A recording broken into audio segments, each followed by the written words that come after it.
Friends, मुझे किसी ने कहा था कि जब भी किसी सवाल का जवाब अगर कहीं ना मिले तो जा करके गीता पढ़ना, कहीं ना कहीं उस सवाल का जवाब गीता में जरूर छिपा होगा। और आज के जो सबसे ज्यादा सवाल है जो लोगों के दिमाग में कि हमारी इकोनॉमी फिर से डेवलप हो पाएगी या नहीं हो पाएगी, बिजनेसेस फिर से रन हो पाएंगे या नहीं हो पाएंगे, पेमेंट रिकवरी वापस ऑन फ्लोर आ पाएगी या नहीं आ पाएगी। तो जब मैंने गीता पढ़ी तो मुझे एक कुदरत का एक नियम मिला। वो नियम मैं आप लोगों से शेयर करना चाहता हूं। वो नियम है ब्रह्मा, विष्णु एंड महेश। अब आप कहोगे कि ये तो भगवान के नाम है, मैं कहूंगा कि एक नियम है।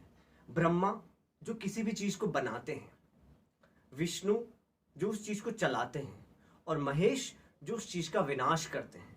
अगर आप वेस्टर्न कल्चर में भी देखोगे तो उन्होंने गॉड का नाम दिया। जी, जी मीन्स जनरेट, किसी भी चीज को बनाना जो ब्रह्मा जी करते हैं। ओ मीन्स ऑपरेट, उसको चलाना जो विष्णु जी करते हैं। एंड डी मीन्स डेस्ट्रॉय, जिसको महेश जी करते हैं। आज जो ये मैंने शर्ट पहना है वो कभी बना था, अभी ऑपरेट हो रहा है, चल रहा है, और कभी ना कभी इस शर्ट का विनाश होना है। तो लेकिन आफ्टर डेस्ट्रॉय व्हाट, विनाश के बाद क्या? तो जब मैंने इसमें देखा कि आप सोचो कि कभी आपने ब्रह्मा जी के बच्चों के बारे में सुना? नहीं, शायद नहीं। विष्णु जी के संतानों के बारे में कभी सुना? शायद नहीं। लेकिन महेश की संतान के बारे में हम सब जानते हैं, कार्तिकेय एंड गणेश।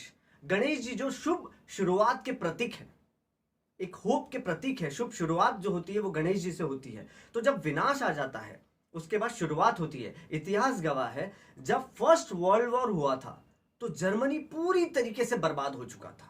लेकिन जब सेकेंड वर्ल्ड वॉर हो रहा था तो जर्मनी सबसे ज्यादा पावरफुल कंट्री थी, लीडेड बाय हिटलर।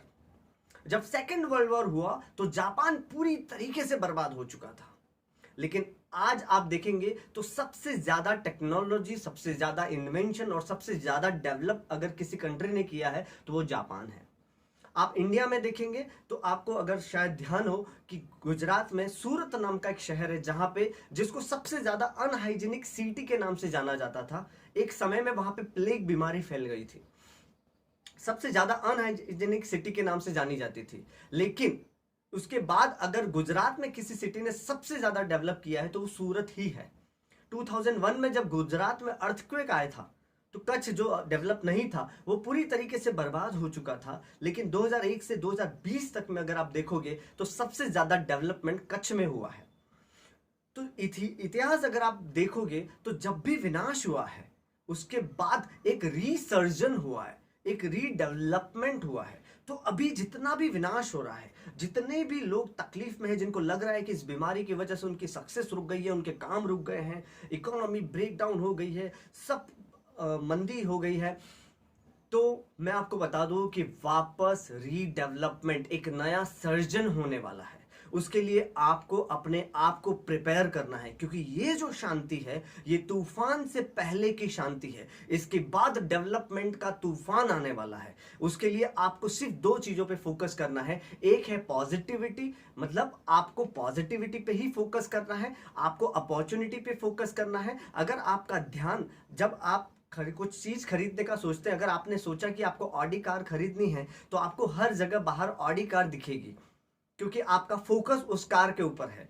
अगर आपका focus corona virus, economy breakdown, तकलीफों पे रहेगा, किसी से फोन पे आप तकलीफों की बातें करेंगे तो आपको वही मिलने वाला है। तो आपको अपॉर्चुनिटी, पॉजिटिविटी पे फोकस करना है, और दूसरा आपको अपने आप पर और कुदरत के इस नियम पर भरोसा करना है कि सब कुछ अच्छा होने ही वाला है। इसलिए गीता में लिखा है कि जो हुआ है वो अच्छा हो रहा है और जो होगा वो भी बहुत अच्छा होगा। तो आपको कुदरत के उस नियम पे भरोसा करना है।